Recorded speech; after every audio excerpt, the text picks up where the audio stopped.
In TNL, we say keep the main thing, which is quality Tier 1 instruction. There are 3 things that you're going to learn about in this video that are components to that quality Tier 1 instruction: TRS, PLC, and Lead Forward.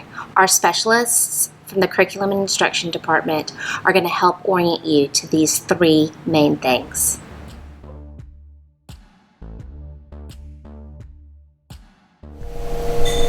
Hi, welcome to RASD, and we are so excited to have you. This is the next part of your new teacher orientation, and this section we're going to be talking about TRS, all the components of it. My name is Michael Grissom, and I'm your secondary math specialist. So, first off, the components of TRS. The first one is our YAG. It's the year at a glance. It's just a big overview of the units that you're going to be going through throughout the year, as well as dates, what quarter it is in, as well as the TEKS. The second component is our IFD. This is the instructional focus document. You will have an IFD for every single unit within your course. This IFD contains everything that you will possibly need for teaching that unit. It's going to tell you where you start, what the students have already learned, and what they'll be learning after. It's going to tell you what TEKS are contained in that unit, as well as the ELPs, so you can make sure that you're reaching all of your students. The third component that we have is our pacing tools. Now, this is actually coming to us from Region 10, but it's a really nice way to break up the IFD because it's huge. It's a really long document. Me as a math person, I don't like to read that much. So the pacing tool is really nice to help break it apart. It tells you all of the TEKS that you're covering, as well as what days you might cover each TEK. The last piece of TRS that we utilize is the performance assessment. This is how you're going to be formatively assessing your students throughout the unit. There are small chunks of questions that you can be asking your students. What's really nice is it also includes a rubric, and this is either a 4-point scale or a 12-point scale rubric of how the students performed during this assessment, so you can accurately grade your students. Instead of just right or wrong, you can grade on a scale. So finally, it's really important to understand what TRS is and what it's not. TRS is the what of what you teach. It's the content, it's the TEKS, it's the pacing, all of that, everything that we just talked about. What TRS is not is how you teach. You have that control.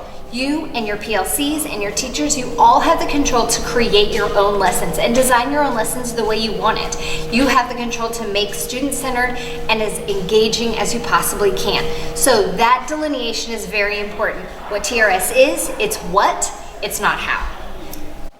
So this is just a really quick overview of what TRS is and all of the components. Your content specialists are going to go through in more detail of all the pieces of TRS for your content. We just wanted you to have a good overview of how it goes. Thanks so much for joining RASD. We're so excited to have you.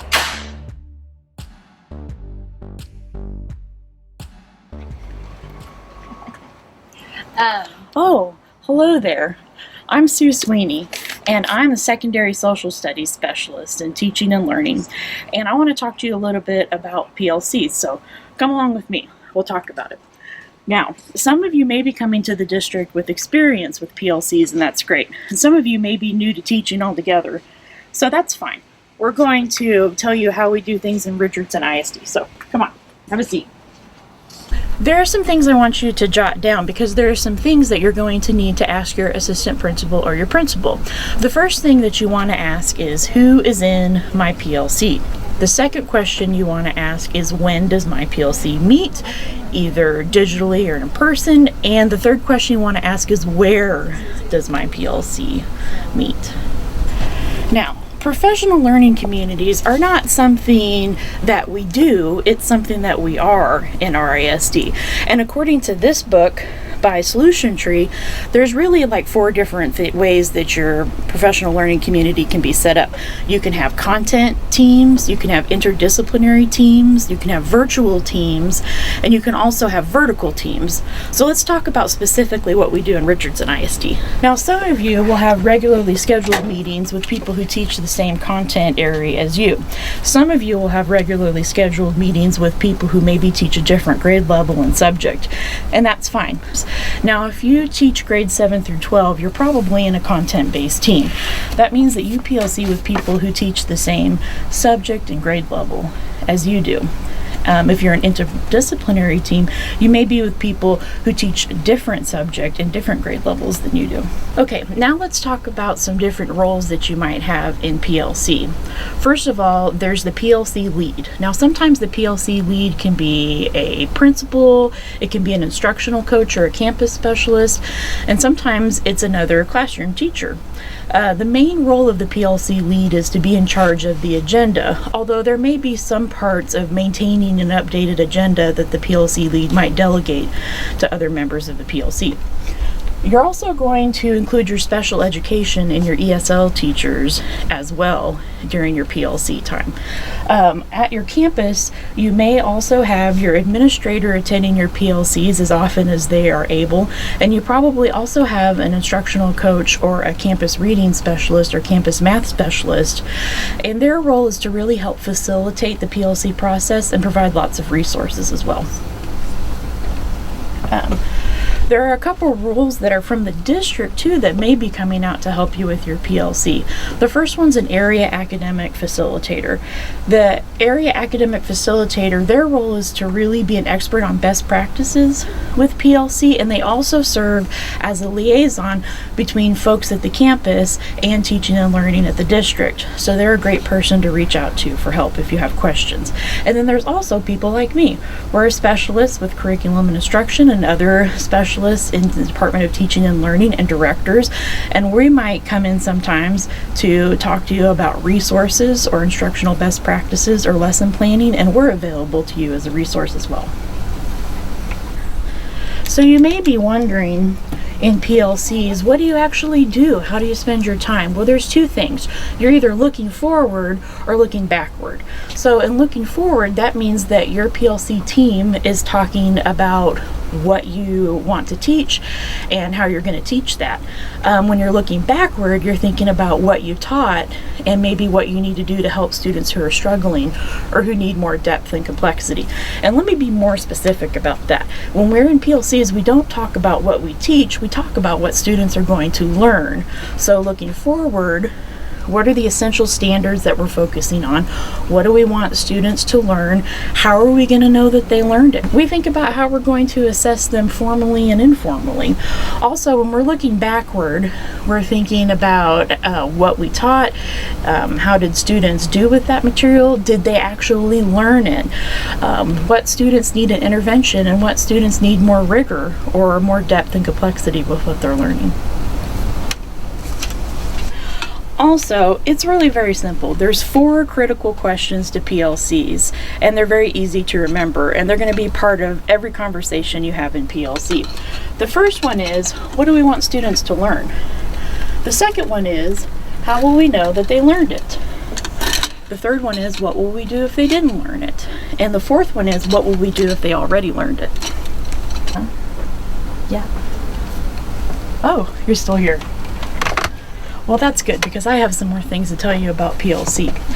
Now, I want to be specific with you about what you're supposed to talk about actually and what you're supposed to focus on with a content-based PLC. So in content-based PLCs, you're really talking about essential standards, you're talking about your summative quarterly assessments, you're talking about your formative assessments. Take a moment to go ahead and read through some of these things you'll be talking about.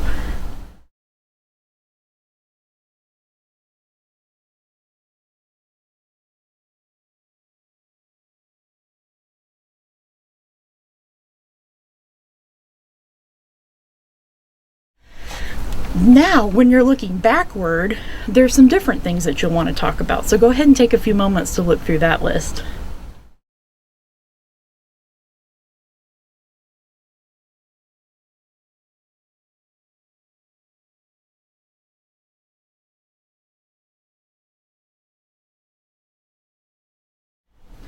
Now, maybe you're a part of an interdisciplinary team. An interdisciplinary team can be common among our teachers in elementary who teach things that are not self-contained. Maybe somebody teaches math and somebody teaches reading and social studies and so on. So in that case, you're still going to focus on a common goal, and you still think about all of your students as our students. So take a moment to read through some of the things that you'll be talking about when you're looking forward, and then read through the things that you'll be talking about when you're looking backward.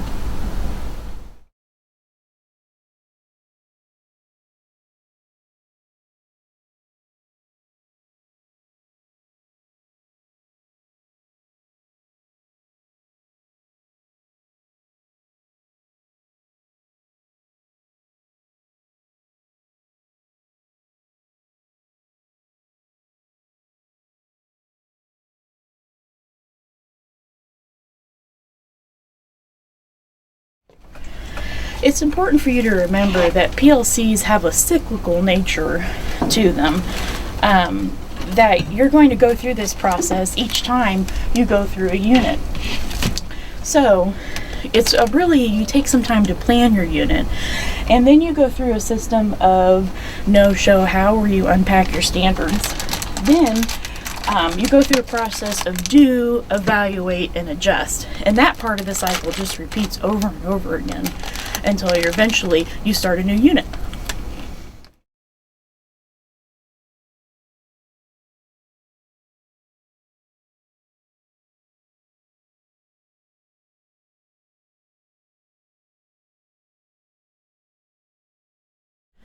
So that was a lot of information about PLCs. So I just want you to remember a couple of important things.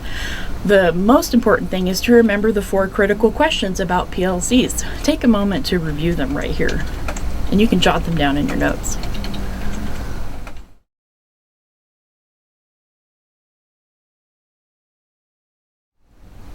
The other thing that I want you to remember is what I said at the beginning. You need to have a conversation with your assistant principal or your principal. And you remember you have 3 questions that you need to ask them. Question number 1 is, where does my PLC meet? Question number 2 is, when does my PLC meet? And question number 3 is, who is in my PLC? So make a mental note of when you want to have that conversation. And that's really a quick overview of PLCs in Richardson ISD. Please don't hesitate to ask your instructional coach or your campus specialist or your administrator if you have more questions. Thank you for choosing our ISD.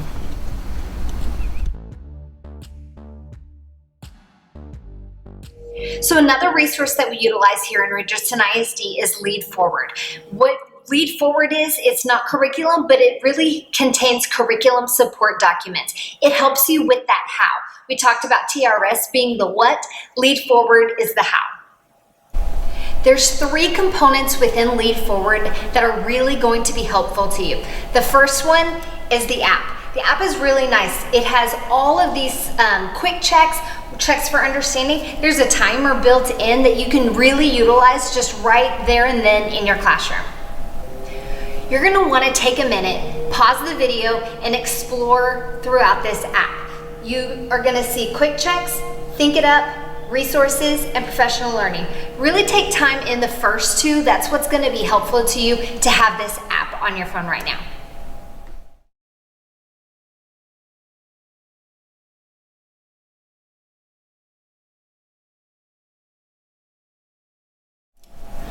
Another component of Lead Forward that's going to be really helpful for you are your field guides. The field guides are going to be accessible through Schoology in your content folder. So the Lead Forward field guides are going to contain a lot of information. First, it starts off with the TEAK scaffolding. This is really your vertical alignment. It's going to tell you what the students learned in regards to that standard last year and where they're going to be going in the coming years. It's also going to show you what kinds of problems you're going to see regarding that standard. In terms of math, I'm going to see, are they going to have to graph something, or are they going to have to do a word problem? Are they going to be given just naked math problems? So that kind of thing. Another thing it does is it really breaks down the TEAK into each component. It tells you what different pieces are involved in that standard. Then finally, it tells you the vocabulary that's involved and some interesting items. So the interesting items is really the problems from the STAR test from the last couple years that really pertain to that standard. There's so much information that we're really just touching the surface right now. You're gonna do a deep dive into your field guides later on with your content people. The final piece of Lead Forward that is going to be so helpful to you is the Instructional Strategies playlist. Now you're also going to see that inside that Lead Forward field guide folder inside Schoology. It really breaks it down by content and tells you what strategies are great for what content. These strategies are really great for engaging learners, getting them moving and talking to each other, discourse in between them. You can hear the students thinking out loud, and it also gives them an opportunity to mess up without being penalized for it. The students really need to understand that they can mess up, but that's okay. That's part of learning. And so these strategies are really helpful to engage in that practice in class. Lead Forward is really great to give you some concrete strategies of how to teach your content in the most engaging way possible. So I really encourage you to look through all of your resources as you work with your PLCs.